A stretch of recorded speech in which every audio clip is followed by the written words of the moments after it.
Vai pra sombra, vai pra sombra, vai pra sombra. Sai da sombra.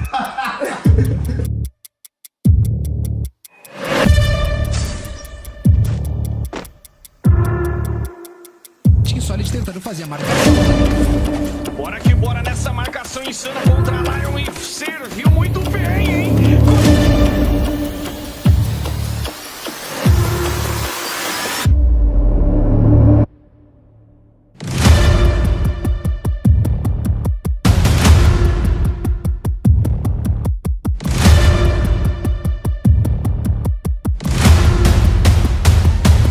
Football মাঠে ডিফেন্ডারদের নাচানো সেই Neymar এবার হাতে তুলে নিলেন ভার্চুয়াল গান। হ্যাঁ, ঠিকই শুনেছেন, ফুটবল পিচ কাঁপিয়ে নেইমার এবার তৈরি ফ্রি ফায়ার স্পোর্টস কাঁপাতে। কিন্তু প্রশ্ন হলো, নেইমার কি পারবে এখানেও গোল করতে? আমরা সবাই জানি নেইমার গেমিং এর কতটা পাগল।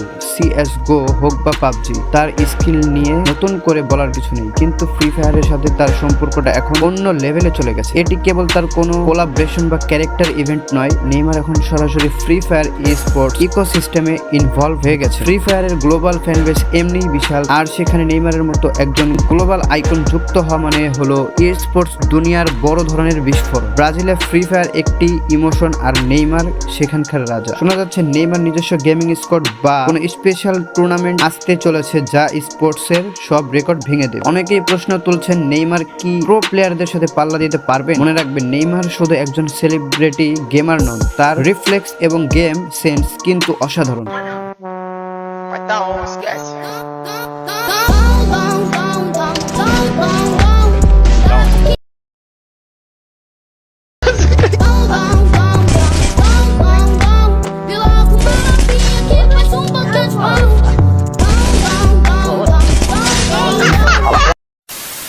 যখন নেইমার কোনো কিছুতে হাত দেন, তখন তিনি সেখানে জান লড়ি। ফুটবল মাঠে আমরা নেইমারের ম্যাজিক দেখেছি, এবার দেখার পালা ফ্রি ফায়ার স্পোর্টসে তার হেডশট কেমন হয়। আপনার কি মনে হয়, নেইমার কি স্পোর্টসে সফল হবে, নাকি এটা কেবলই একটি হাই? কমেন্টে জানান আপনার মতামত। Essa marcação insana contra a Lion e serviu muito bem, hein?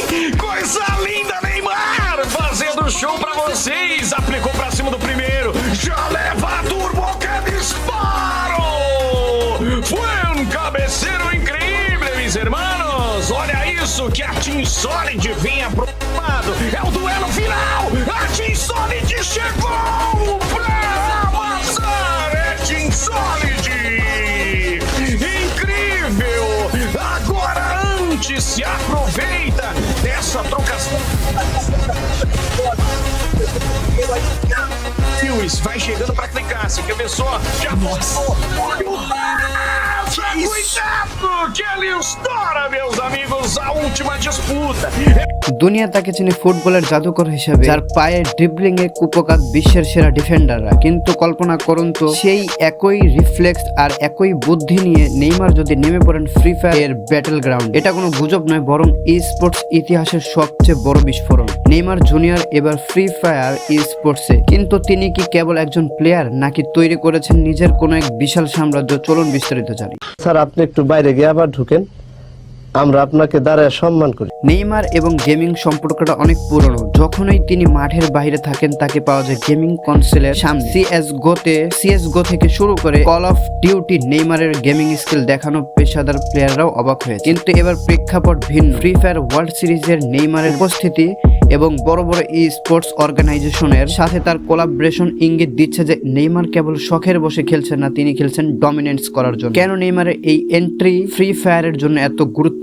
Global reach. হ্যাঁ, ঠিকই শুনেছেন, গ্লোবাল রিচ। নেইমারের কোটি কোটি ভক্ত যখন ফ্রি ফায়ার স্পোর্টসের দিকে নজর দেবে, তখন সবাই স্পোর্ট দিকে ঝুঁকে পড়বে। ব্রাজিল এমনিতে ফ্রি ফায়ারের পাওয়ার হাউস। নেইমারের যুক্ত হওয়া মানে সে অগ্নিগিরির বিস্ফোরণ। ইনভেস্টমেন্ট। শোনা যাচ্ছে নেইমার নিজে একটি স্পোর্টস টিম স্পন্সর করছেন, যার মানে নতুন অনেক প্রতিভান প্লেয়াররা অনেক বড় সুযোগ পেতে যাচ্ছে। অনেকে বলছেন মাঠের ফুটবল আর গেমের ফাইট এক নয়। তাদের উদ্দেশ্যে বলছি, নেইমারের রিফ্লেক্স সাধারণ মানুষের চেয়ে 5 গুণ দ্রুত। স্পোর্টসে 1 সেকেন্ডের ব্যবধানে খেলায় অভ্যস্ত তিনি যখন গ্রেনেড হাতে নেবেন বা স্নাইপার চালাবেন, তখন বিপক্ষ দলের জন্য পালানোর কোনো রাস্তা থাকবে। নেইমার কি পারবেন ফ্রি ফায়ার স্পোর্টের নতুন গড হতে, নাকি ফুটবলের হিসেবেই তিনি সেরা ছিলেন? সময় এর উত্তর দেবে। তবে একটা কথা নিশ্চিত, ব্যাটেল গ্রাউন্ডে এখন নতুন আতঙ্ক, যার নাম নেইমার চেয়ার। আপনার প্রিয় প্লেয়ার কে? নেইমার কি আপনার ফেভারিট ফ্রি ফায়ার টিম হতে যাচ্ছে, বা আপনি কি খুশি হবেন কিনা তা নিয়ে কমেন্টে জানান, আর ভিডিওতে শেয়ার করুন আপনার সেই বন্ধুর সাথে যে নেইমারের বড় ফ্যান।